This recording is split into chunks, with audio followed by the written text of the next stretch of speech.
சமீபத்தில் வந்து டாஸ்மாக் ஊழல் அப்படிங்கிற மாதிரி ஒரு குற்றச்சாட்டு வந்திருக்கு. 1000 கோடிகளுக்கு மேலாக இழப்பு வந்திருக்குன்னு. அதை நீங்கள் எப்படி பார்க்குறீங்க? இல்லை, நான் என்ன சொல்கிறேன், அப்படி ஒன்று இருக்குன்னு தெரிஞ்சால் அடுத்த கட்ட நடவடிக்கை என்ன?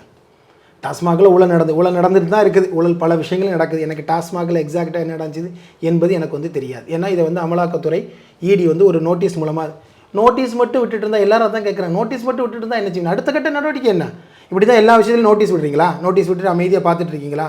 நோட்டீஸுக்கு அப்புறம் என்ன அவங்கெல்லாம் தங்களுடைய அந்த ஆதாரங்களெல்லாம் அழிக்க யாரும் முற்பட மாட்டாங்களா? நீங்கள் 3 நாள் அவங்க நடத்துனீங்களே, உங்கள் வெப்சைட்டில் கூட என்ன நடந்துச்சுன்னு கூட சொல்லப்படவே இல்லையே, எதுவுமே சொல்லப்படவே இல்லையே.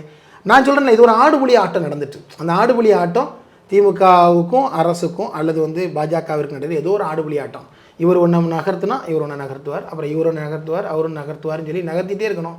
நம்முடைய கண் பார்வைகள் மாறிக்கொண்டே இருக்குமே ஒழிய நமக்கு வேண்டியது எதுவும் கிடைக்காது. ஒன்று இல்லை என்று சொல்லணும். தமிழ்நாட்டு முதல்வர் வந்து அப்படி எதுவுமே நடக்கலை என்று சொல்லணும்.